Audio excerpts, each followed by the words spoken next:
찬미 예수님, 기도하고 시작하도록 하겠습니다. 성부와 성자와 성령의 이름으로 아멘. 하늘에 계신 우리 아버지, 아버지의 이름이 거룩히 빛나시며 아버지의 나라가 오시며 아버지의 뜻이 하늘에서와 같이 땅에서도 이루어지소서.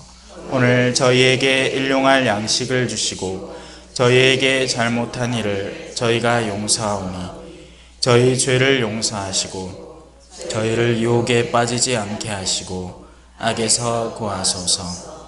아멘. 성부와 성자와 성령의 이름으로 아멘. 반갑습니다. 네. 감사합니다. 자, 첫 시간에 우리는 신앙에 대해서 이 기초 바닥을 깔았습니다. 어디에 서 있어야 하는가? 그것은 당연히 하느님이라는 기초 위에 우리는 신앙이라는 행위로 굳건히 서 있어야 되는 거죠. 그리고 그 서 있는 방식, 그것은 희생이라는 단계로 이루어집니다. 그냥 마냥 좋은 것, 아름다운 것, 우리에게 달가운 것, 이런 수단들이 아니라 희생, 약간은 고통스러운 것, 하지만 그 고통은 여러 가지 종류 가운데에서도 특별히 시련이라고 표현되는 것, 그것을 통해서 다른 누군가를 살릴 수 있는 고통들로 우리의 희생은 가꿔져 나가는 거죠. 그리고 우리는 하나로 뭉쳐야 됩니다. 같은 주인 아래에서 같은 지체들이 되어야 되는 거죠. 그리고 우리는 이제 오늘의 단계에 이릅니다. 우리가 그렇게 가지고 있는 소중한 것들, 기초적인 바닥인 신앙과 그리고 우리가 할 수 있는 희생이라는 그런 좋은 관념들, 그리고 우리가 어떻게 잃지 않을 수 있는가라는 그런 여러 가지 아름다운 것들이 구체적으로 어떻게 드러나야 되는지, 그것을 두고 우리는 실천이라고 표현할 수 있습니다. 여기 계신 분들은 실천했기 때문에 여기 와 계세요. 여러분들의 생각이 있었고 뭐야 오늘 뭐 하겠노? 한데 한 어르신의 머리에는 오늘 남북 정상회담 하는 그때 아이가 하고 TV를 켤 수도 있고, 다른 사람은 뭐야 벤소 가야겠다 하고 벤소를 갈 수도 있는데, 여러분들은 오늘 신앙 특강 있는 날이지 하고 일부러 짐을 싸고 옷을 챙겨 입고 또 분도 좀 바르시고 여래가 외출을 열에 쩔레 나오셨어요. 그죠? 그래, 여기까지 오셨습니다. 와주셔서 고맙습니다. 예. 지금 이 방송을 들으시는 분들도 마찬가지일 거예요. 그 똑같은 시간, 토요일 오후, 주일 오후에 얼마든지 다른 활동들을 할 수 있음에도 불구하고 시간을 내서 라디오를 켜든지 뭘 술을 내서, 그죠? 이 방송을 듣고 있는 겁니다. 실천은 사람이 이든 저든 어떤 식으로든지 하고 있고, 그 실천에 닿기 전 단계가 있으니 무언가를 원하는 행위입니다. 그리고 그 원함을 일으키는 가장 핵심이 존재합니다. 사람은 누구나 그 핵심에 따라서 그 다음 단계들이 자연스럽게 이어져 나가는 거예요. 성당 안에 모든 사람들은 이든 저든 무언가 실천하고 있습니다. 맞죠? 문제는 뭐냐면 무엇을 근거로 그 실천을 하고 있느냐가 서로 완전히 다른 성향들을 띠는 경우가 참 많습니다. 겉으로 보기에는 우아하고 고상해 보이는 한 자매님이지만 그 속내를 잘 들여다보면 그 실천의 근거가 우리가 참된 실천의 근거로 삼아야 하는 우리 발판이나 아니면 희생이나 일치를 위한 움직임이 아닌 다른 요소가 실천의 근거로 작용할 수 있어요. 두 자매가 열심히 성당에 와서 냄비를 닦지만, 음식을 만드는 봉사를 하지만, 한 자매의 내면 안에는 그 음식을 만들고 봉사를 하는 그 내면 안이 가장 굳건한 근거를 바탕으로 하고, 그리고 희생하기 위해서 하고 있으며, 또 나아가서 서로 일치하기 위해서 그 일을 하는가 하면, 다른 자매는 똑같은 냄비 닦고 음식 장만하는 준비를 하지만 실제로는 그 안에 근거지도 없고 희생하고 싶지도 않으며, 그리고 일치가 아니라 분열을 조장하는 움직임을 얼마든지 가질 수 있다는 이야기입니다. 우리의 실천은 실천 그 자체가 중요한 게 아닙니다. 외적으로 어떤 모양새를 드러내느냐가 중요한 것이 아니라 그 모양새에 가닿는 내적인 근거지가 어디 있느냐가 더 중요한 것입니다. 우리가 예수님 말치에 앉아갖고 아무것도 안 한다고 게을러 터진 사람이 되는 것이 아닙니다. 그것은 그때 가장 절실한 일일 수도 있고 예수님이 오히려 장려하는 일일 수도 있어요. 마리아는 좋은 몫을 빼앗기지 않을 것이다. 반면 마르타는 마리아보다 훨씬 더 많은 어떤 외적 실천의 모양새를 드러내지만 그의 내면 안에는 마리아에 대한 탐탁치 않게 여기는 마음이 숨어 있습니다. 이는 가장 근거지도 없고 희생하지만 사실은 희생하고 싶지 않다는 부르짖음이며 일치하려고도 하지 않는 갈라섬의 자리인 거죠. 자, 우리는 그래서 이 실천이란 주제를 다룰 때 무엇을 해야 되느냐? 신부님, 저 뭐 해야 됩니까? 어떻게 해야 됩니까? 를 물을 것이 아니라 여러분 스스로에게 무엇을 하고 싶습니까? 그리고 그것을 왜 하고 싶습니까? 어떤 근거를 바탕으로 하고 싶으신 겁니까? 라고 스스로에게 물어봐야 됩니다. 우리의 근거지는 앞선 시간에 제가 가르쳐드린 일치를 바탕으로 해야 됩니다. 하느님을 근거지로 해야 되고 그분의 외아들 예수 그리스도에 대한 신앙을 바탕으로 해야 됩니다. 그것 아닌 실천들은 종종 옆길로 자주 새나갑니다. 그리고 그 안에는 하느님 아닌 데는 주로는 뭐가 들어있느냐 하면 다양한 것들이 들어있지만 그 가운데 가장 중심지에는 나의 이기심이라는 것이 들어있습니다. 사람들은 자신의 이든 저든 하는 행위는 자신의 삶을 개선시키기 위해서 해요. 그죠? 저도 왜 자다가 새벽 3시에 그죠? 가끔씩 쉬가 마려워. 물을 너무 많이 먹고 잤나 봐. 아이고, 막 우리 자매님들이 특강만 가면 물을 얼마 주는지야. 물 좀 많이 먹고 잤나 봐. 새벽 3시에 이렇게 잠은 깼어요. 근데 내가 저기까지 걸어서 화장실에 가느냐 아니면 그대로 누워서 쉬마려운 걸 살짝 참으면서도 이 안락함을 누리느냐를 두고 갈등하고 있어요. 나한테 더 좋은 걸 고르는 거죠. 맞죠? 사람은 그렇게 움직이는 거예요. 그래서 사람이 어떤 움직임의 최종적인 결과에 닿았을 때는 그 안에 벌써 상당한 의지의 노력이 동반된다는 것인데 그 의지는 그 이전에 어떤 욕구에서 시작되고 그 욕구는 자신이 평소에 늘 하던 생각의 근거지를 바탕으로 시작된다는 것입니다.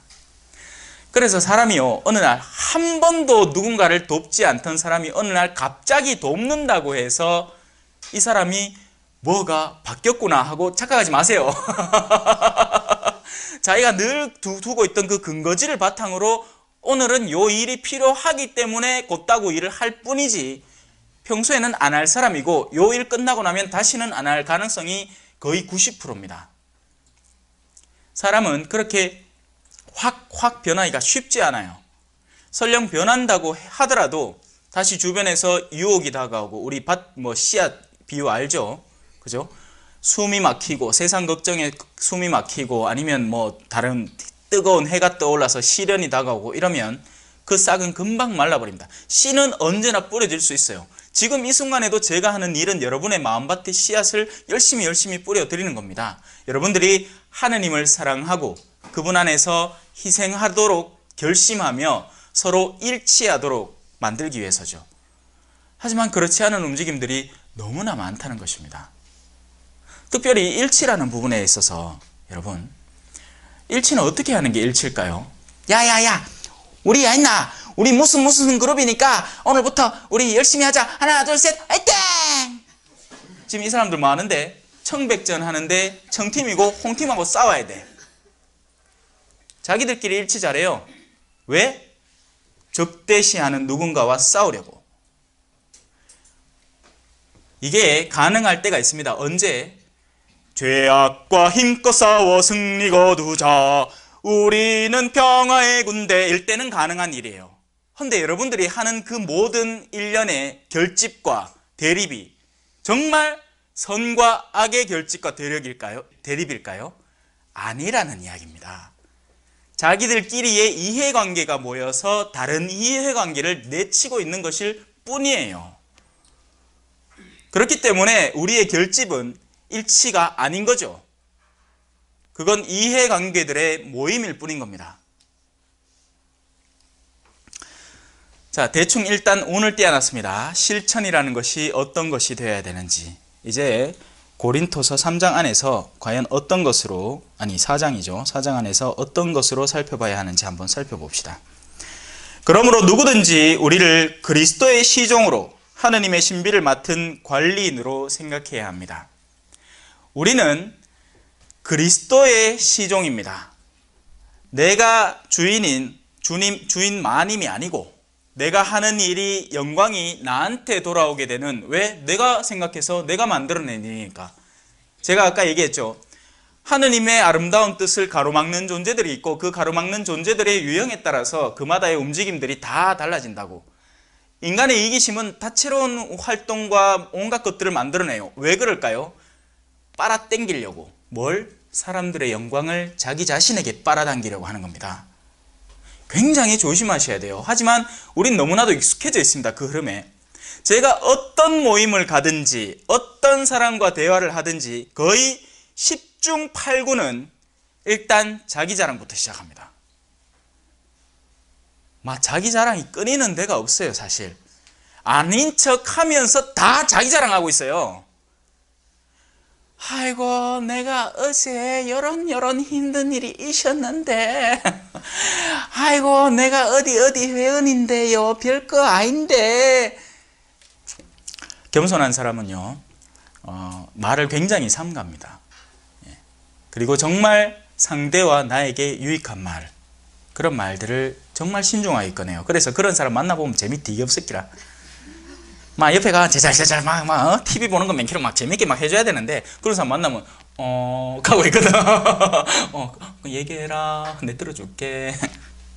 그래서 우리는 그게 두렵기도 한 겁니다. 재미없는 사람으로 분류되는 것. 그렇게 되면 사람들이 더 이상 재미를 위해선 찾지 않게 시작하게 될 거니까요. 그러면 나는 그들의 모임에 갈 수 없게 되고 내 삶은 무료해진다고 믿으실 테니까요. 저는 고독을 즐기라고 말씀드립니다. 그리고 여러분 안에 진실한 것이 담겨 있기 시작할 때 오히려 사람들이 여러분을 찾기 시작할 겁니다. 여러분이 구태여 뭔가를 억지로 드러내고 만들어내고 이럴 이유가 전혀 없게 되는 거죠. 여러분은 굉장히 자연스럽게 살아가기 시작할 거예요. 꾸밀 필요도 없고 여러분이 있는 모습 그대로 살고, 그게 제일 편안한 여러분들의 모습입니다. 원숭이는 나무 위에서 우까까까까까까까 하면서 나무 타고 다니면 제일 편안할 거예요. 그죠? 그놈은 원숭이를 물속에다 집어넣어놓고 24시간을 헤엄치락 하면 원숭이 뒤 죽으락 할 게야. 맞죠? 반대로 금붕어를 갖다가 나무에 떠건져놔. 버덕버덕 눈 희번덕 하면서, 아니다, 금붕어는 눈을 못 감는구나. 눈을 열어 막 보겠지. 그러면 금붕어 괴로워 죽는 거예요. 아가미로 물속에서 숨을 쉬어야 되는데 숨도 못 쉬지. 나무 위에 떠건져 놔시 내 뭐란 말이고. 나는 지느러미하고 비늘밖에 없는데. 금붕어는 물속에 집어넣어야 돼요. 그게 지가 제일 편안한 자리거든요. 그 안에서 가장 아름다운 이 작업을 수행할 수도 있습니다. 원숭이도 마찬가지죠. 우리는 우리가 되어야 됩니다. 우리 아닌 것이 될 때 여러분 사실 바로 느껴요. 그게 얼마나 불편하고 피곤하고 불안정한 삶인지. 하지만 우리 한국 분들은 그런 환경들을 주변에 막 조성해 놓습니다. 야, 자식 그렇게 키우는 거 아니다. 나는 이미 내가 믿는 하느님 안에서 성실하게 자녀들에게 사랑을 주고 있고 하는데, 옆집 엄마가 와서 이런 얘기를 시작하는 거예요. 야야야, 네 요새 무슨 소프 로프 무슨 교육법을 배워왔는데 아들 그렇게 키우는 거 하더라. 뭐 어떻게 해야 되는데? 요래 해갖고 요런 교재 써갖고 요런 선생님한테 과외 듣기 만들고 그 다음 작업은 요렇게 해갖고 몇 살 때는 숫자 깨치고 몇 살 때는 한글 깨치고 몇 살 때는 지기 뿌는 겁니다. 그거 아도 죽이고 그렇게 시도하려고 하는 엄마도 죽이는 행위예요. 아이는요 사랑하는 것만으로 충분합니다. 여러분, 다만 우리의 문제는 뭐냐, 아이가 공부를 못할 수 있잖아요. 그때 어른들이 안정적이지를 못하다는 거예요. 왜? 근데 왜 그럴까요? 그런 일이 왜 벌어질까요? 옆집 엄마 때문에 벌어집니다. 수희 엄마, 철수 엄마 때문에 벌어지는 거예요. 나 자신의 내면 안에서 벌어지는 문제가 아니에요. 오히려 그런 이들의 말을 들음으로써 내 안에서 일이 벌어지는 거죠. 그렇게 엉뚱한 일을 실천하기 시작하고, 그렇게 시작된 실천은 결국에는 내가 나중에 다시 기어 갚아야 될 수많은 결과물들을 매일매일 양산해냅니다. 차라리 그런 실천은 시작하지 않는 게 좋아요. 하지만 우리는 그런 실천을 너무나 즐기고, 내가 선호하니까 그렇게 하는 거예요. 내가 귀가 얇으니까, 내가 듣고 싶으니까, 내가 나 스스로 주체가 잡혀있지 않고 내 안에 줏대가 없고 내가 하느님도 모르고 어디로 가야 하는 길인지도 모르는 채 그냥 서 있는 가운데 남은 건 옆불떼기 사람들이 해주는 말밖에 없는 거예요. 그런데 그 옆불떼기 사람은 그 말을 어디서 들었을까요? 자기가 정말 그런 것들을 실천해보고 참된 지혜를 찾아서 나에게 전해주는 말일까요? 아니면 어떤 회사의 종용을 받아서, 어떤 단체의 종용을 받아서 해대는 말일까요? 후자 쪽이 많습니다. 기업들은 떠들어야 돼요. 뭐 하기 위해서? 물건을 판매하기 위해서. 어떤 때는 알을 좀 해놓으라 하다가 인자는 알을 많이 놓으라 합니다. 왜 그럴까요? 정말 여러분들 걱정해서 어머야 자식을 그렇게 많이 놓으면 어머니들이 힘들지 않겠습니까? 하나만 넣어 있어. 되게 걱정해 주는 것 같다 그죠? 공익광고협의회. 그 모든 것들은 일종의 디자인된 생각들입니다. 여러분 안에 세뇌를 시켜서 여러분들이 지금의 세대 안에는 그렇게 하는 것이 맞는 일이야 라고 생각하게끔 만들기 위해서죠. 옛날에는 그 왜 무슨 담배 사장 그죠? 담배 푹 한 대 빨고 카우보이 모자 쓰고 푹 하면 아가씨들이 어머머머머머머머 하고 넘어갔습니다. 근데 이제는 그 카마 욕먹어요. 세상은 그때그때 필요와 그때그때 사람들의 스트레스성의 정도에 따라서 그것을 허용하기도, 그리고 장려하기도, 팔기도, 그렇게 해서 세금을 얻고 수익을 얻기도, 또 다른 한편으로는 이젠 더 이상 소용이 없게 되니까 그것을 가로막기도 하는 겁니다. 여러분들은 이 혼탁한 세상에서 올바른 방향을 찾고 올바른 실천을 해야 돼요. 올바른 실천을 하는 사람은 조급하지 않습니다. 오늘 하루 중에 정말 내가 해야 하는 일 하나만 하면 돼요. 그리고 나머지 시간은 뭐 하는데? 놀면 돼. 놀고 싶으면 놀고 또 쉬고 싶으면 쉬면 돼. 사람들은 그렇게 바쁠 이유가 사실 없습니다, 여러분. 주부들은 그죠? 주부의 일 가운데 가장 핵심만 잘 처리하면 됩니다. 그런데 뭐 해야 되기 때문에 바쁘냐? 얼른 아침상 차려놓고 오전 동창 모임 갔다가 점심 먹고는 오후에는 저 804 언저리 가서 뭐 또 먹고 커피 먹고 케이크 다 먹고 그래야 그 다음에 또 저녁에 또 다른 모임 가갖고 그거 갖고 오전에 했는 일 줄줄줄줄줄줄 이야기한다. 반복 리피트 막 요 사람한테 이야기하고 저 사람한테 이야기하고 그래야 자신의 정체성이 생겼다고 착각하는 거니까요. 아니에요, 여러분. 하느님은 여러분을 이미 읽고 계시고 알고 계십니다. 여러분 자신이 되십시오. 어떤 자신? 하느님께서 디자인해 놓으신 여러분 자신이 되셔서 여러분이 정말 해야 할 일, 여러분이 금붕어면 금붕어로서 해 놓아야 할 일, 여러분이 원숭이면 원숭이로서 해 놓아야 할 일을 해 놓으시면 됩니다. 저는 사제로서 말씀을 전하고 복음을 선포하는 일이 저의 가장 근본적인 사명이기 때문에 그걸 오늘 이렇게 오전 중에 하고 나면 마음이 푸근할 깁니다. 그리고 남는 시간은 뭐 하느냐? 또 말씀 전해요. 인터넷으로, 유튜브로, 아니면 글로, 그것도 아니면 가정복음화국에 지금 있는 상태로서 가정의 복음화를 위해서 거기에 합당한 일들을, 제반사항들을 준비해 나가기도 하겠죠. 하나님을 진짜 아는 사람은요, 가장 성실한 사람입니다. 아무것도 안 하는 것처럼 보일지라도 가장 성실한 일을 하고 있는 거예요. 그게 아닐 때 하나님을 모르는 사람은요, 밖으로는 100%의 일을 하는 것처럼 보일 겁니다. 꽉꽉 채운 하루의 삶을 살겠지만 그 모든 것 안에는 공허의 씨앗이 숨어 있고 나중에는 후회하게 될 겁니다. 내가 와 그랬겠노? 내가 와 그렇게 사람들을 만나서 술을 쑤시 묻고 그래 샀겠노? 나중에 간이 요래 뻑 터질지 알았다면, 일에 당뇨에 덜컥 걸릴 줄 알았더라면, 차라리 그 시간 동안 정말 내 사랑하는 자녀들과 시간을 더 보내고 그렇게 성심껏 보살폈으면 지금 자녀들이 아빠는 내한테 해준 게 뭐요? 하고 절에 하극상이나 폐륜을 저지르진 않을 텐데 만 닫고 그래 승진하려고 길을 썼겠노.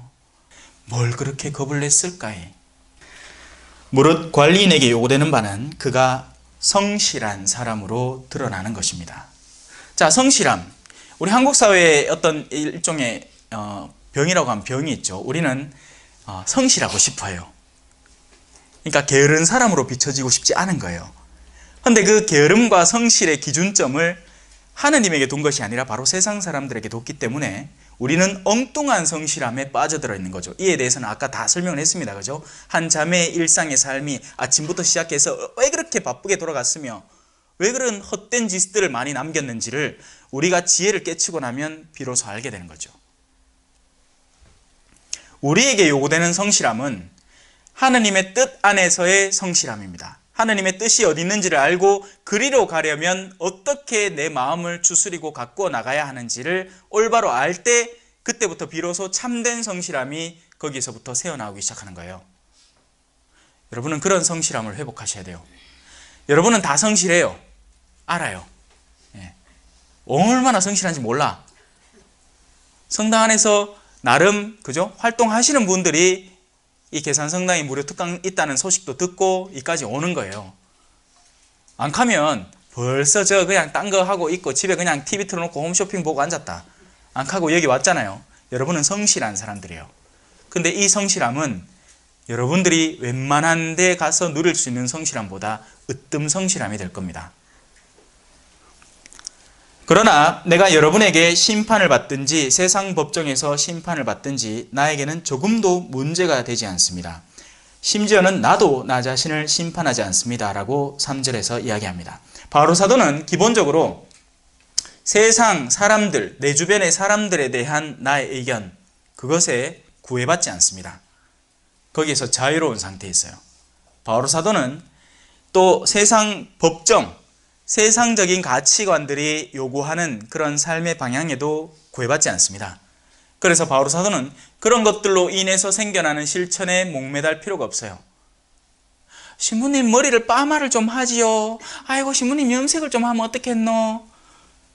어떤 때는 놔둬요. 왜? 자매님들이 하고 싶어 죽으려고 하거든. 그러면 하이소 자 머리 맡겨드릴게. 왜? 나는 내 머리가 어떻게 되든지 상관이 없어요. 이 머리카락은. 다만 빡빡 깎으면 반항하는 걸로 비춰지기 때문에 그건 제가 지금 삼가하고 있을 뿐이지 이 머리를 빠마 뽑든 기르든 깎든 저는 한 달에 한 번 머리 깎는 것도 귀찮아 죽겠어요 솔직히. 자, 그러니 여러분들도 그렇게 자유로운 삶을 사십시오. 그러니까 지나치게 사람들에게 피해를 주는 그런 걸로는 비춰지지 마세요. 그건 하느님의 길에서도 합당하지 않아요. 단순하고 소박하고 깔끔하게 다니되 지나치게 메이커에 집착하거나 옷의 가격에 집착하거나 이런 일들은 여러분의 엉뚱한 성실함을 끌어당기기 시작하게 됩니다. 왜냐하면 그건 사람들의 시선을 의식한 일이니까요. 나는 잘못한 것이 없음을 압니다. 그렇다고 내가 무죄 선고를 받았다는 말은 아닙니다. 나를 심판하시는 분은 주님이십니다. 바로 바울 사도가 자신이 모든 일을 행하는 데 있어서 근거지를 어디다 두는지를 거듭 밝혀주기 시작합니다. 그건 바로 하느님인 거죠. 하느님만이 나를 심판하시기 때문에 그의 심판만이 가장 중요하고 으뜸이기 때문에 나는 나의 모든 삶의 전과정을 하느님이라는 필터에 비춰서 살펴보기 시작하게 되는 겁니다. 그러면요, 삶이 굉장히 단순하고 소박해지기 시작합니다. 여러분이 안달할 이유가 많이 사라지실 거예요. 여러분이 정말 가야 하는 모임은 거의 없을 겁니다. 주일 미사 말고는. 그리고 심지어는 평일 미사도요, 여러분이 자유롭게 가면 돼요. 여러분, 적지 않은 사람들이 평일 미사를 왜 갈 것 같습니까? 레지오 때문에 갑니다. 보고하려고 가요. 눈치비가 갑니다. 자신이 정말 기쁘게 가는 게 아니에요. 맞다. 오늘 무슨 요일인데 오늘 복음 내용이 이런 거니까 우리 신부님이 그런 쪽으로는 정말 잘 아시는 분이니까 정말 가서 듣고 싶다 하고 그렇게 가는 것도 아니고, 내 오늘 마음이 왜 이렇게 어지럽지? 오늘 같은 날에는 미사를 통해서 내 마음을 다시 보듬어 봐야 되겠다. 그렇게 가는 게 아니에요. 안 가마 뭐를 칼까봐. 네 시간도 안 나가 뭐하노 성당 안 오고 칼까봐. 근데 그 하는 건 하느님이 그렇게 얘기하는 겁니까? 아니면 인간이 그렇게 얘기하는 겁니까? 인간이 그렇게 얘기하는 거예요. 하느님은 그러지 않으세요. 하느님은 오늘 피곤하나? 쉬라 가시는 분이십니다. 우리 안에 얼마만한 허영이 심지어는 신앙생활 안에도 자리하고 있는지 여러분들은 올바로 이해하고 그것을 이렇게 잘 비추어서 깎아내야 됩니다. 안 그러면 세상 떠나기 직전까지 그 허영 때문에 괴로워하고 있다. 야야 신부님 불러오니라. 신부님 병자성사 좀 불러오니라. 근데 신부님 오기 전에 내 좀 일으키가 바닥바닥 씻거라. 아니 환자가 냄새 좀 나는 게 정상이지 그걸 뭘. 그러고 신부님이 그 정도는 감내해야죠. 예. 모르겠어요. 저는 그 남미에 있으면서 사람들이 외적인 거에 그렇게 치장을 안 합니다. 물론 젊은이들은 그래요. 한 15살 때쯤 되면 막 가뜩이나 눈 크고 이쁜 아가 눈을 더 시커멓게 만들어가 별 희한한 꼬라지를 하고 댕기. 그건 내 꼴 보기 싫더만은 남미에서는 사람들이 금방 늙어 봅니다. 한 20살 넘어가기 시작하면 늙기 시작해요. 그 햇빛이 쨍하고 주름이 금방 지고 그런 거예요. 그러고 나서 임신도 잘해. 이 사람들이 더운 나라니까 막 옷을 막 요래요래 입고 다니니까 서로 끌리기도 더 많이 끌릴 거고 젊을 때 그죠? 더 많이 끌려갖고 막 미혼모도 많고 막 그래요. 그러니 그만큼 사람들이 나중에는 푹 나와버립니다. 그냥. 그래서 남미 사람들 보면 뚱뚱한 사람은 진짜 뚱뚱해요. 둑실둑실해. 그 동네 음식이 기름지기 억시 많거든요. 그리고 20대까지는 막 활동이 많으니까 먹는 만큼 소비가 되는데 어느 정도 시간이 지나고 나면 푹 몸이 불어쁘는 겁니다. 근데 그렇다고 해서 자신에게 긴장감을 느끼지 않아요. 오히려 그런 걸 가지고 막 농담합니다. 아이고 신부님 여 핸들 보이소 막 여 타이야다 타이야. 막 그렇게 농담해요. 근데 우리 같으면 민감하기 그지없습니다. 제가 깜짝 놀라는 게 뭐냐면 사성당에서 내가 어르신들을 어르신이라고 얘기했어요. 그러니까 어르신들이 짜증을 내는 거야. 어르신이라고 부르지 말래요. 왜요? 늙기 싫다는 거지. 못 짧긴데 금붕어가 금붕어 아니마 그러면 얼굴에 벌써 잔주름이 가득하고 검버섯이 막 피 있는데 그러면 아이고 20대 얼굴 건네 하고 거짓말 해줄까? 앵간히 좋겠다. 그 말 듣고는 그냥 수용하세요. 그냥 지금의 나 자신 에? 지금만큼 아름다운 시기가 또 없는 거예요. 안 하고 계속 내 30대 그리워하고 나를 와 저런 30대 얼굴로 안 만들어라. 너 내가 맨날 같이 밥만 하고 설거지하고 빨래를 하이긴 해. 손이 요 모양 요 꼴이 됐네. 요거 누가 만들었노? 아이고 남편이 동동고리물을 제때제때 안 써가지고 요래된 거 아이가. 괜히 남편 또 믿고 별 희한한 생각들을 다 만들어내는 거죠. 엉뚱한 생각의 근거지 때문에. 나는 잘못한 것이 없음을 압니다. 그렇다고 내가 무죄 선고를 받았다는 말은 아닙니다. 바로 사도는요, 바로 사도의 영성 안에는 이 행동의 결과로서의 영성이 아니라 행동의 근본적인 동의, 그러니까 원이 어떤 방향으로 가고 싶은가에 대한 영성이 숨어 있습니다. 우리 한국 가톨릭 신자들은요, 어떤 행위를 구체적으로 꺼내 놓았는가 하고 아직도 약간 율법스러운 영성에 많이 빠져 있어요. 이걸 해야 됩니까? 말아야 됩니까? 이걸 할 때는 어떤 규정을 잘 지켜서 해야 됩니까? 말아야 됩니까? 그러니 피곤해 삶이. 왜냐하면 지켜야 될 규율들이 자기 스스로 막 만들어 지어 놓은 거예요. 자기 안에. 그건 하느님이 만든 율법이 아니라 인간이 만든 율법들입니다. 그런 것들은요, 여러분이 근본 방향이 하느님께로 향해 있을 때 얼마든지 자유롭게 털어버릴 수도 있는 율법이에요. 세수는 어디 담으라고? 세부대에 담아야 됩니다. 하느님으로부터 오는 사랑의 계명은 우리를 자유롭게 하려는 것인데 우리 스스로 자꾸 그 옛날에 그 부대자루를 쥐고 옷을 만들어 갖고 막 거칠거칠한 옷을 입고는 와 이래 내 살은 보들한데 야 옷은 와 이래 거칠거칠하겠노 하고 막 두들대고 있는 거예요. 그러실 이유가 없습니다. 여러분 자유의 법은요 우리를 자유롭게 이끌어줘요. 그래서 복음인 거예요. 그래서 그걸 역으로 얘기하면 아직까지도 복음이 많이 안 전해졌다는 이야기고 복음에 따른 실천이 미비하다는 이야기죠. 여러분들이 신앙생활을 하는데 기뻐야 돼요. 신앙생활을 하는 게 즐겁고 기쁘고 희망차고 재밌어야 됩니다. 그런데 그러지 않은 이유는 우리 안에 엉뚱한 방향성이 존재하고 엉뚱한 실천들이 많이 군더더기처럼 끼어 있다는 얘기죠. 바오로 사도는 자신에게 잘못한 것이 없음을 압니다. 왜요? 그 잘못은 이미 뒤바뀌었거든요. 언제? 회개했을 때.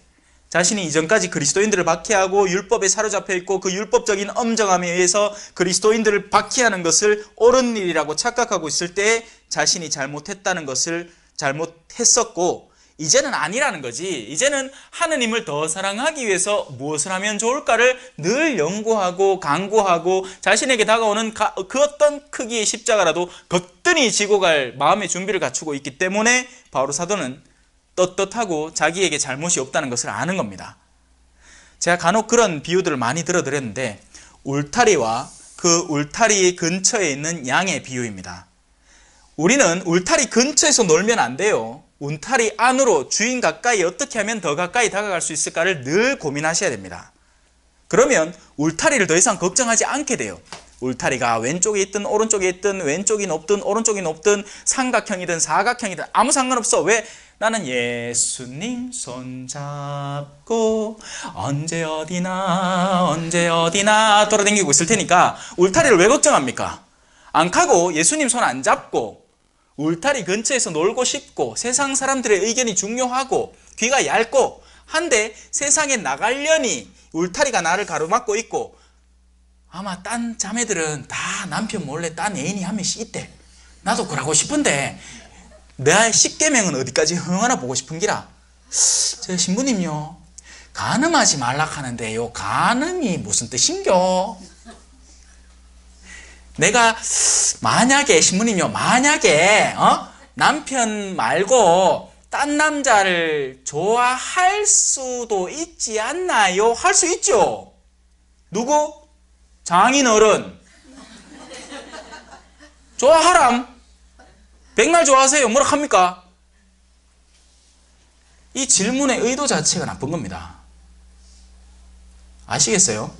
그런 질문을 할 이유 자체가 없는 거예요. 내가 이미 남편밖에 없는 사람이고 남편과 어떻게 하면 더 융화되고 남편과 어떻게 하면 사랑의 일치를 이룰까를 고민하는 자매 같으면 이 울타리 근처의 질문에 다가설 이유도 없는 거죠. 하지만 그걸 질문하고 있다는 얘기 자체가 벌써 그 밖의 삶을 동경하고 있다는 이야기입니다.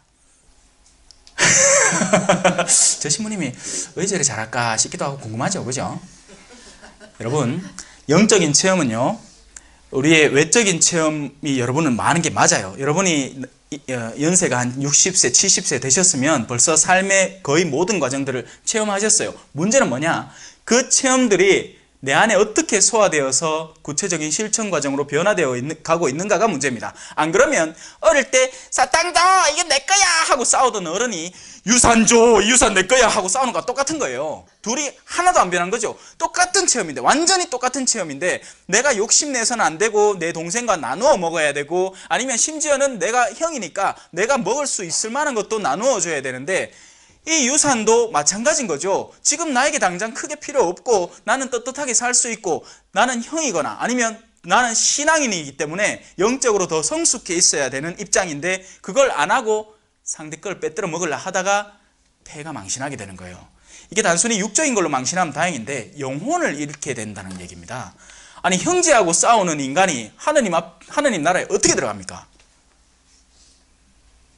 원수를 사랑하라고 가르치신 분의 정원에 여러분이 어떻게 감히 발을 디딜 수가 있겠습니까? 원수도 아닌 내 형제를 미워했는데. 우린 변명할 여지가 없습니다. 하느님은 다 알고 계세요. 그리고 그 모든 움직임 안에서 어디서부터 잘못됐는지 다 알고 계시는 거예요. 남편을 처음에는 다들 사랑하셨잖아요. 없어 못 살았습니다. 어머야, 내 이 남자 없이 어떻게 살겠노? 여보, 사랑해 하던 그 남자가 언제부터 뭔가 뒤틀어져 있다면 뭔가 잘못됐다는 얘기인데, 그 잘못된 지점이 과연 순전히 100% 그 남자의 몫인지 아니면 나도 무언가가 거기에 끼어 있는 것인지 고민을 제대로 해봐야 됩니다. 그러므로 주님께서 오실 때까지 미리 심판하지 마십시오. 그 누구든지 그것이 남편이든지 시어머니든지 자식이든지 미리미리 절대로 심판하지 마세요. 심판하지 말라는 말은 뭐죠? 희망을 가지라는 얘기입니다. 아직 심판이 이루어지지 않았다는 이야기죠. 심판하시는 분은 하느님이신데 저놈의 인간이 그렇게 사악한 짓을 저지르면서도 숨이 붙어 있다는 것은 하느님께서 아직까지도 그놈의 인간에게 뭔가를 전하고 싶어 하신다는 이야기니까 여러분은 그 도구가 되셔야죠. 그것으로 인해서 실천이 결정되는 겁니다. 여러분은 이든 저든 실천하고 계세요. 어떤 실천을 하고 있을까요? 친구들 막 모아놓고는 이제 막 시작한다. 우리 남편 아니나? 이것도 일종의 실천이에요. 무슨 실천이죠? 부정적인 체험에 대한 부정적인 퍼뜨림이죠. 그러면 결과가 어떻게 될 것 같습니까? 좋게 나오겠다, 그죠? 내가 실컷 내 속상한 거 다 털어놨으니까 어머 시원하다 하고 집에 가면 이제 남편을 다시 사랑해야 돼. 사랑은 개뿔. 그죠? 친구들하고 그런 얘기하면 뭐합니까? 친구들이 막 동조해 줍니다. 그래 요새 남자들 가면 안 돼. 요새 남자들 아니나? 우리 남편 아니나? 뭐 우리 옆집 남편 아니나? 왜 하는가 하면 막 아내가 왔을 때 막 이벤트도 해주고 아니나? 생일 때 있잖아. 뭐 해준대 하면 전보다 10배로 더 미워져 보입니다. 그전까지만 해도 한 반만 미웠는데. 실천을 올바로 하셔야 돼요. 그릇된 실천을 자꾸 반복해서 하시면 그것이 여러분 안에 어떤 성향과 악습이 되어 자라나기 시작합니다. 그리고 우리는 그걸 더 선호하기 시작하게 되는 거죠. 여러분 처음부터 예를 들어서 뭐 여자 벌거벗은 사진을 보고 흥분하는 아이가 존재할 수 있겠습니까? 없습니다. 그런 것들은 사회적인 교육에 의해서 생겨나는 거예요. 옛날에 조선시대 여성들은 아이를 낳기만 하면 젖가슴을 훅 내놓고 다녔어요. 그렇게 한다고 해서 다른 사람들이 그걸 보면서 아이고 난 부끄럽고 와적한어가 아니었어요. 왜냐하면 그때 당시엔 그것이 사회 분위기였기 때문이죠. 우리가 언제부터 그런 여성의 신체 일부에 대해서 흥분하게 되었냐면 이 서양 문물이 들어오면서 그 부분을 집중적으로 애써 가리기 시작하면서부터예요. 그것도 참 희한하지, 그죠? 해수욕장 가면 막 이런 삼각형 요거요 쪼맨한 거 천 쪼가리 하나 딱 입고도 막 실룩실룩 댕긴다. 근데 위에다가 뭐 치마바람에 한번 훅 날려갖고 치마 빤스 두툼한 거 그거 한번 살짝 삐다고 얼마나 부끄러워하는지 이상해요. 왜 그렇죠? 사회의 시선을 중요시 여기기 때문입니다. 여러분들 안에 형성된 관념들을 점검해 보셔야 돼요. 무엇이 정말 참된 길인지 아닌지, 그때 형성된 나의 관념은 없는 것인지, 정말 돈만 많이 벌어서 잘 살면 짱인 건지, 그게 아니고 정말 인간의 내적인 양성을 올바로 갖춰야 하는 것인지, 바로 여기에서 여러분의 자녀 교육에 대한 실천도 다양하게 세분화되는 겁니다. 먹이고 입히면 끝나는 건지, 교육만 시키면 되는 건지, 아니면 정말 참된 길을 가르쳐주는 올바른 교육, 영혼 안에서의 성장을 시작시켜줘야 되는 건지, 그리고 그 책임은 누구에게 있는지, 교리교사에게 있는지, 아니면 본당 신부님에게 있는지, 아니면 본당 보좌 신부님에게 있는지, 아니면 엄마에게 있는지. 그러므로 주님께서 오실 때까지 미리 심판하지 마십시오. 그분께서 어둠 속에 숨겨진 것을 밝히시고 마음속 생각을 드러내실 것입니다. 자, 그리고 바울 사도는 아주 이쁘게 말합니다. 그때 저마다 하느님께 칭찬을 받을 것입니다. 하지만 그 반대편도 있겠죠. 그때 저마다 하느님께 그에 상응하는 책임을 추궁당하게 될 겁니다 라는 말도 숨어 있는 거예요. 하지만 바울 사도는 이 부분보다는 긍정적인 면을 통해서 신자들에게 희망의 씨앗을 불러일으키는 거죠. 여러분, 제발 하느님을 기억하세요. 여러분이 하는 어둠들을 자꾸 떠올리지 말고 긍정적인 면모를 받아들이고 그 길로 나와서 하느님에게 칭찬받을 생각을 좀 해보세요. 그런데 문제는 어디 있을까요? 하느님에 대한 첫 번째 인식부터 실패하는 겁니다. 하느님은 보이지 않으니 존재하지도 않는다고 간주해버리는 거죠, 멋대로. 그러면서 사주나 점은 또 얼마나 그래 잘 보러 다니는지 모르겠어. 보이지도 않는데. 근데 그거 가면 보여요. 뭐가? 점쟁이가 왔나? 니 올 줄 알았다. 니 신자제. 벌써 조사 다 해놨어, 옆길로. 아하, 보이긴 해 요새 그래 배우자하고 문제가 있다면서. 저 결혼 안 했는데요.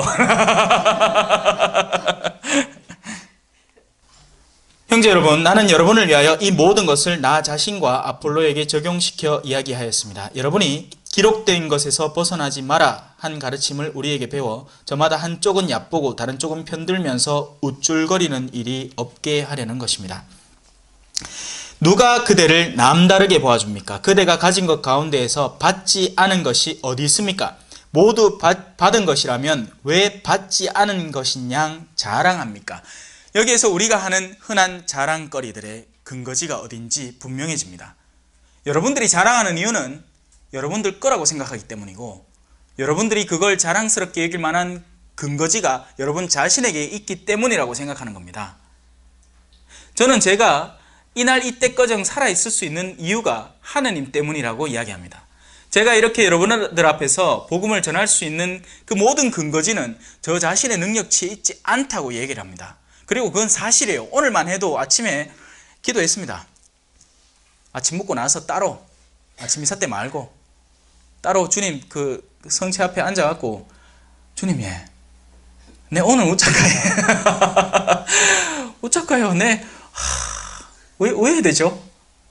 그리고는 나 스스로 이제 그래 감사합니다 주님 하고 나왔어요. 뭘 받은 것도 아니에요. 뭘 들은 것도 아니에요. 그냥 주님이 함께 하시려는 믿음 안에서 그분의 도움을 확신하는 거죠. 여러분은 벌써 배가 불렀습니다. 벌써 부자가 되었습니다. 여러분은 우리를 제쳐두고 이미 임금이 되었습니다. 자, 우리가 하는 모든 실천의 올바른 방향성은 하느님에게서 비롯되어서 하느님께로 다시 돌아가는 실천이어야 됩니다. 그러지 않으면 여러분은 여러분들 자신에게서부터 시작돼서 여러분 자신 안에 자꾸 불려놓는 임금이 되려 하는 그런 자부심이 자꾸 늘어가게 되는 거죠. 그래서 하느님은 교만한 자를 치시는 거예요. 겸손한 자는 일으켜 주시고요.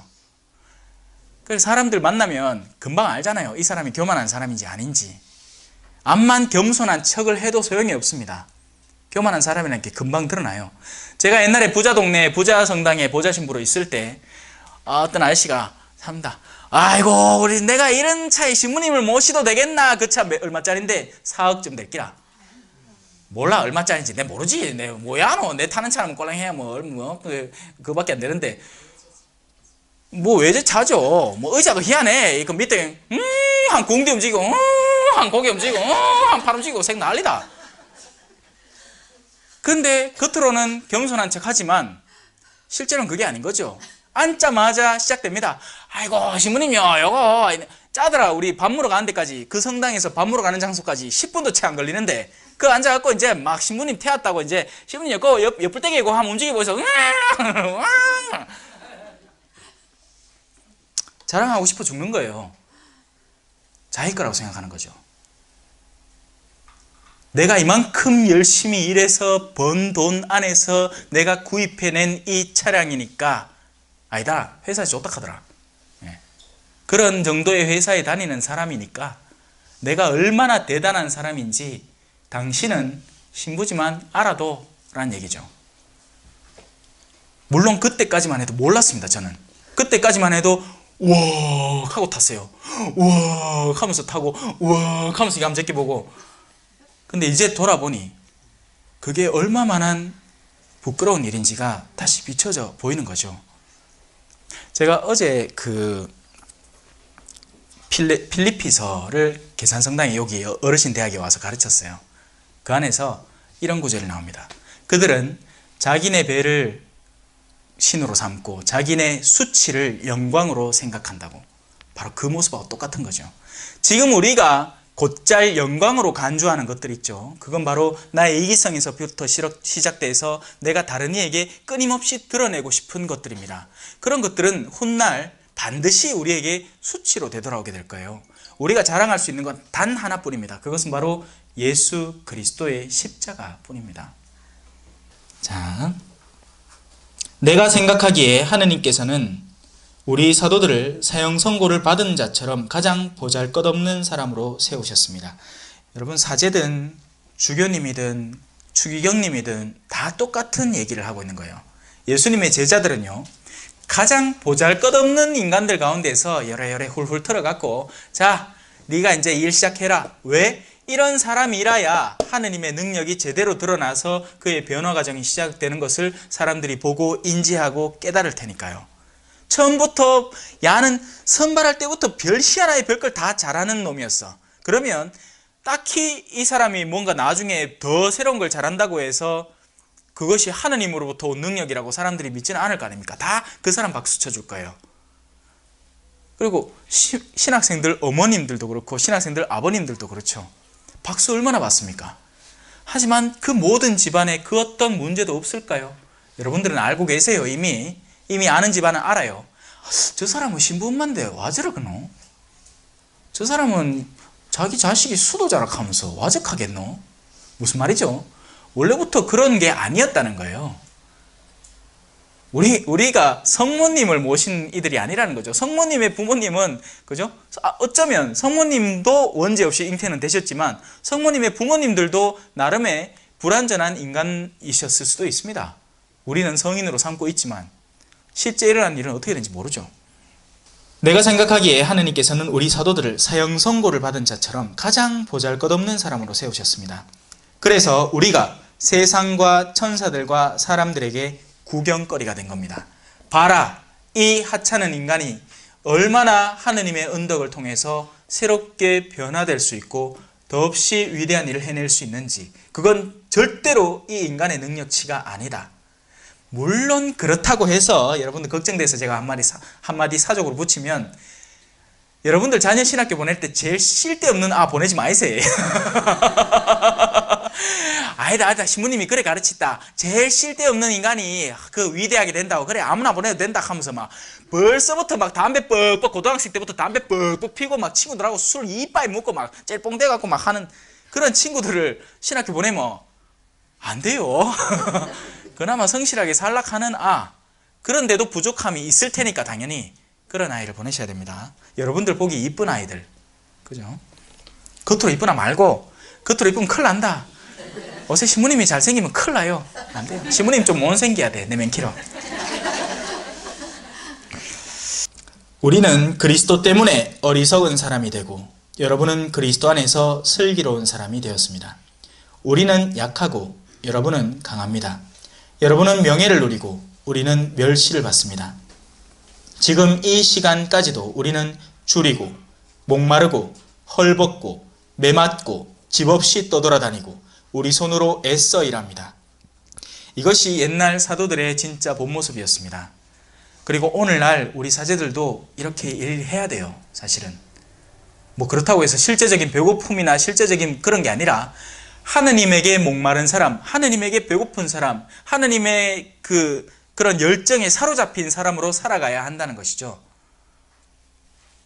그리고 필요하다면 자신이 처한 사목 현장에 따라서 같이 배고파 봐야 됩니다. 안 가면 이해를 못하는 거예요. 선교지에 갔는데 자기 자신은 초호화 생활을 하면서 정작 사람들의 필요를 전혀 읽지 못하는 선교 신부가 있을 수도 있어요. 있어서는 안 되지만 우리가 선교지에 가면 그들과 함께 자리를 함께 해야 그들의 마음을 읽어낼 수 있고 그들이 무엇이 필요한지, 무엇이 진정으로 도움이 될 수 있을지를 읽어내고 그 일을 할 수 있게 됩니다. 안 그러면 엉뚱한 실천을 하게 되는 거예요. 그 실천의 근거지는 어딘데? 내가 생각하기에 여기 필요한 거. 사람들은 그런 걸 필요로 하지 않아요. 사람들은 엉뚱한 건물, 엉뚱한 요소들을 필요로 하지 않아요. 사람들은 함께 해주는 사제, 자신의 현세 상황, 자신이 막 이혼하고 다른 남자하고 재혼하고 아이들은 문제를 일으키는 그런 수많은 상황에서 하느님께서 나에게 어떤 것을 원하시는지를 올바로 짚어줄 수 있는 사제의 뜨겁고 열정적인 강의와 강론을 원하는 것입니다. 물론 필요하다면 정말 별거 없는 사람에게는 밥을 줄 수도 있어야죠. 그런데 그게 아니면 그런 현실에 대한 그 읽어냄을 올바로 못하면 뜬구름 잡는 소리하고 뜬구름 잡는 일을 하기 시작하는 거예요. 그건 선교지나 한국이나 똑같습니다. 사제는 가장 낮은 사람이 되어야 됩니다. 그래서 눈높이를 맞추고 여러분들이 무엇을 원하는지, 무엇에 목말라 있을지 그걸 올바로 읽어내야 돼요. 행여라도 여러분들이 제가 하는 강론 가운데에서 몇 가지나 건질 수 있다면, 왜냐하면 제 눈높이가 여러분들의 눈높이하고 비슷하기 때문입니다. 무슨 말이냐면 이런 게 힘드시겠구나. 남편 문제, 자식 문제. 그런데 저는 그런 걸 어디서 읽어냈을까요? 제가 뭐 만들어낸 생각들일까요? 아니에요.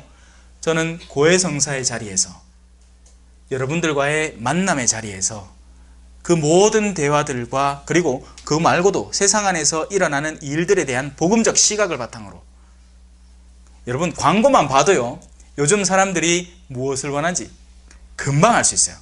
광고 어떻게 만들게요? 광고 뭐 하는 거죠? 이거 팔아야 되잖아. 팔려면 사람들이 무엇을 필요로 하는지를 알아야 됩니다. 그래야 팔리기 때문이죠.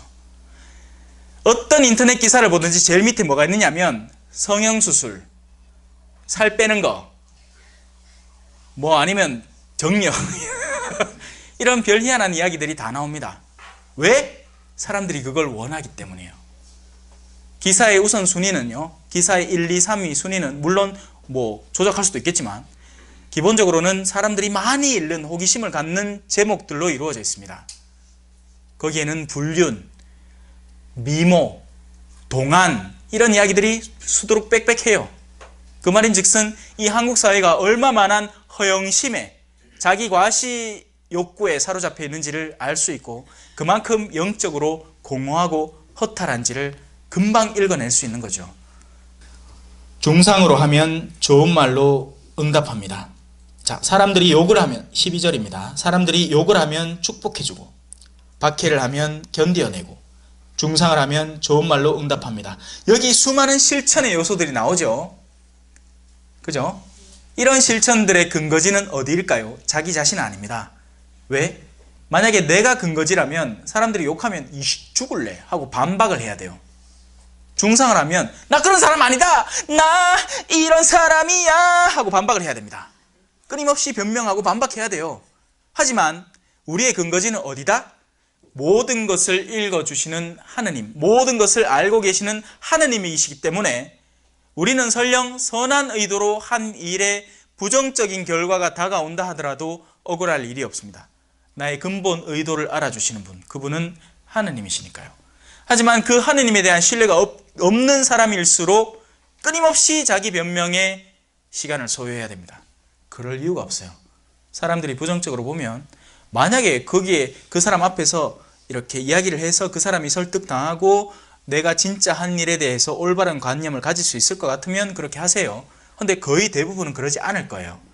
왜냐하면 애시당초부터 여러분을 중상하고 비방하는 사람들은 의도 자체가 어긋나 있는 경우가 많기 때문입니다. 그런 경우에는 굳이 그 앞에서 그럴 필요 없이 묵묵히 해오던 일을 끝까지 해내십시오. 마 한마디 들었다고 얼마나 섭섭해하는지 모른다. 아내가 그죠? 남편 좀 섭섭하게 얘기했는 거 어디가 주워 들었는기라. 그 간다겠나? 난리나. 그날부터 아내가 막 닥달 당합니다. 그러려고 했는 얘기가 아닌데 친구가 어떻게 얘기를 잘못 전했나 봐. 하지만 남편이 정말 그런 사람이 아니고 하느님 안에 신뢰를 두고 있는 사람이면 아내를 신뢰하는 다가섬을 해야죠. 혹시 내가 이런 얘기를 들었는데 그런 얘기 한 거 알지? 라고 얘기하는 것과 니 그따구로 얘기했지 하는 거하고는 의도 자체가 다른 거죠. 그 앞에서 무슨 얘기를 하겠습니까? 그 아내가. 아니다 해봐야 소용이 없는 겁니다. 차라리 그냥 묵묵히 끊임없이 남편을 사랑하는 모습을 계속 보여주는 것이 더한 신뢰감을 쌓는 방법이죠. 나는 여러분을 부끄럽게 하려고 이런 말을 쓰는 것이 아닙니다. 여러분을 나의 사랑하는 자녀로서 타이르려는 것입니다. 바오로 사도의 따스한 마음을 읽으셔야 됩니다. 바오로 사도는 언뜻 굉장히 매서운 사람으로 묘사돼요. 그분이 적으신 복음 서간들이 어떤 때는 굉장히 과격한 표현으로 적히니까요.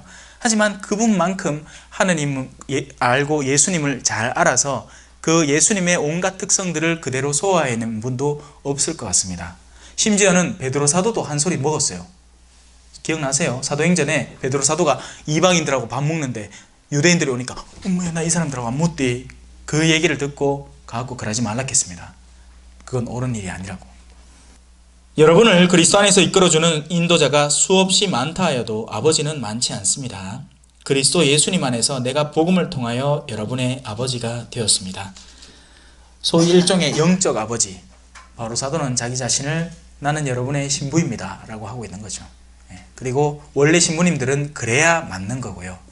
영적 자녀들을 영적으로 올바른 길로 이끌어주는 것, 옳은 일에 대해서는 옳다 해주고 그런 일에 대해서는 충고까지도 해줄 수 있는 아버지, 그게 영적 아버지입니다. 그냥 신부라는 타이틀만 달고 노래방 가서 같이 술 먹고 막 2차, 3차 가면 이거는 굉장히 잘못된 실천을 하고 있는 거죠. 그래서 내가 여러분에게 권고합니다. 나를 본받는 사람이 되십시오. 여러분이 하는 실천은요, 다른 이에게 본받음의 근거가 됩니다. 그래서 여러분은 그리스도인이라는 이름을 달고 다른 이들이 그리스도인을 바라보면서 본받을 만한 실천을 해내셔야 됩니다. 우리는 말로만 복음을 전하는 것이 아니라 이 실천으로 사실은 궁극적인 복음을 전하고 있는 거예요. 말보다는 삶이 더 확실하고 우선적입니다. 예수님도 와서 들으라가 아니라 와서 내가 어찌 사는지를 봐라 했습니다. 예수님의 복음 선포는 실천으로 이루어진 거죠. 이러한 연유로 내가 디모테오를 여러분에게 보냈습니다. 그는 내가 주님 안에서 사랑하는 나의 성실한 아들입니다. 내가 어디에 가든지 모든 교회에서 가르치는 그대로 그리스도 예수님 안에서 지켜야 하는 나의 원칙들을 그가 여러분에게 상기시켜 줄 것입니다. 그런데 어떤 이들은 내가 여러분에게 가지 않을 것으로 여겨 우쭐거리고 있습니다. 주님께서 원하시면 나는 여러분에게 곧 갈 것입니다. 그리고 그 우쭐거리는 이들의 말이 아니라 힘을 확인해 보겠습니다. 무슨 말이죠? 그 우쭐거리는 사람들, 바오로 사도가 오지 않아서 속으로 아이고 아직까지는 우리가 주인이네 하는 사람들이 실은 내공이 하나도 없는 바람만 가득 찬 풍선이라는 것과 마찬가지죠. 바오로 사도는 덩치는 작지만 바늘을 들고 가게 될 겁니다. 그리고 푹 찌르는 거죠. 그러면 푸르르 하고 바람 빠지겠지. 그러나 아무것도 없는 겁니다. 여러분 안에 내공을 확 키워놔서 여러분이 아무리 작은 심지어는 바늘일지라도 뜨거운 불을 통과해냈을 때 살아남을 만한 내적인 영역을 확보해 놓으십시오. 안 그러면 그 나머지는 다 타버릴 것이기 때문입니다. 우리 3절에서도 배웠잖아요.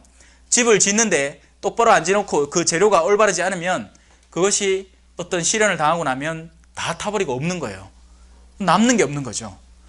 우리가 하느님 앞에 훗날 반드시 돌아가게 될 것인데 그분 앞에서 손을 펼쳤을 때 그 안에 하느님이 선호하시는 실천, 영원히 빛날 수 있을 만한 실천거리를 남겨놓으셔야 됩니다.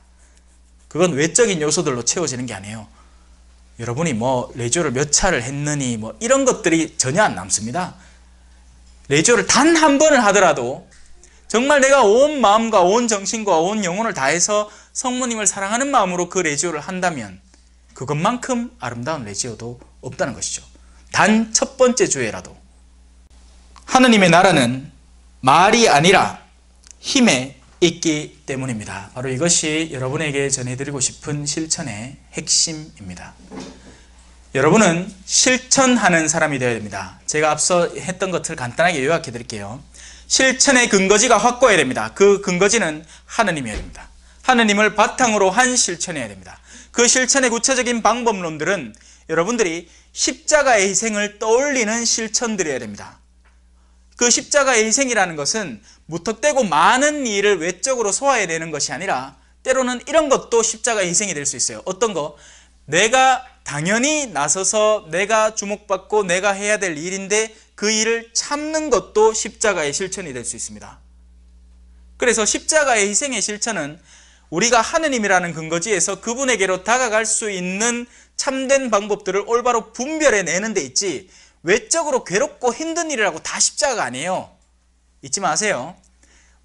그런 일들 가운데는 여러분의 이기심이 조장해낸 엉뚱한 실천, 엉뚱한 결과를 만들어내는 실천도 있습니다. 그리고 그 여러분의 실천은 여러분의 말에 있는 게 아니라 결국에는 여러분의 힘에 있습니다. 그리고 그 힘은 우리를 하늘나라로 들어높여주는 힘, 우리의 영혼을 가볍게 만들어서 하느님께로 결합시켜주는 힘이 될 것입니다. 여러분은 어느 것을 원합니까? 내가 여러분에게 매를 들고 가는 것입니까? 아니면 사랑과 온유한 마음으로 가는 것입니까? 하고 고린도서 4장은 끝마쳐집니다. 네, 오늘 함께 해주셔서 고맙습니다. 마친 기도 함께 마치도록 하겠습니다. 성부와 성자와 성령의 이름으로 아멘. 영광이 성부와 성자와 성령께 처음과 같이 이제와 항상 영원히 아멘. 성부와 성자와 성령의 이름으로 아멘. 감사합니다.